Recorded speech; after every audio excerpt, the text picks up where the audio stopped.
कूष्मांडा माता। जय माता दी। सुरा संपूर्ण कलशम रुधिराप्लुतमेव च दधाना हस्त पद्माभ्याम कूष्मांडा शुभदास्तु में। माँ दुर्गा जी के चौथे स्वरूप का नाम कूष्मांडा है। अपनी मंद हल्की हंसी द्वारा अंड अर्थात ब्रह्मांड को उत्पन्न करने के कारण इन्हें कूष्मांडा देवी के नाम से अभिहित किया गया है। जब सृष्टि का अस्तित्व नहीं था, चारों ओर अंधकार ही अंधकार परिव्याप्त था, तब इन्हीं देवी ने अपने ईर्ष्यत हास्य से ब्रह्मांड की रचना की थी। अतः यही सृष्टि की आदि स्वरूपा आदि शक्ति हैं। इनके पूर्व ब्रह्मांड का अस्तित्व था ही नहीं। इनका निवास सूर्य मंडल के भीतर के लोक में है। सूर्य लोक में निवास कर सकने की क्षमता और शक्ति केवल इन्हीं में है।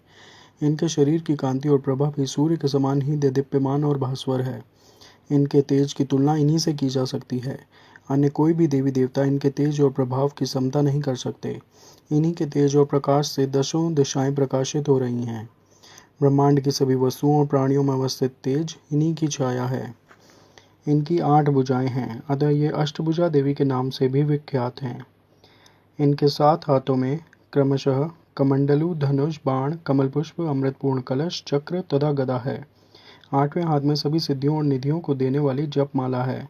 इनका वाहन सिंह है। संस्कृत भाषा में कूष्मांड कुम्हेड़े को कहते हैं। बलियों में कुम्हेड़े की बलि इन्हें सर्वाधिक प्रिय है। इस कारण से भी ये कूष्मांडा कही जाती हैं। नवरात्र पूजन के चौथे दिन कूष्मांडा देवी के स्वरूप की ही उपासना की जाती है। इस दिन साधक का मन अनाहत चक्र में अवस्थित होता है। अतः इस दिन उसे अत्यंत पवित्र और अचंचल मन से कूष्मांडा देवी के स्वरूप को ध्यान में रखकर पूजा उपासना के कार्य में लगना चाहिए। माँ कूष्मांडा की उपासना से भक्तों के समस्त रोग शोक विनष्ट हो जाते हैं। इनकी भक्ति से आयु, यश, बल और आरोग्य की वृद्धि होती है। माँ कूष्मांडा अत्यल्प सेवा और भक्ति से भी प्रसन्न होने वाली हैं। यदि मनुष्य सच्चे हृदय से इनका शरणागत बन जाए तो फिर उसे अत्यंत सुगमता से परम पद की प्राप्ति हो सकती है।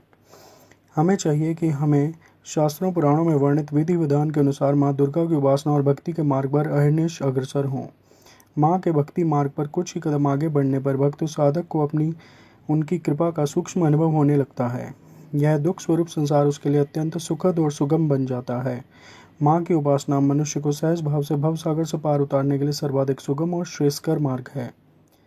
माँ कूष्मांडा की उपासना मनुष्यों को आदियों व्याधियों से सर्वथा विमुक्त करके उसे सुख, समृद्धि और उन्नति की ओर ले जाने वाली है। अतः अपनी लौकिक पारलौकिक उन्नति चाहने वालों को इनकी उपासना में सदैव तत्पर रहना चाहिए। बोलिए कूष्मांडा माता की जय। जय माता दी।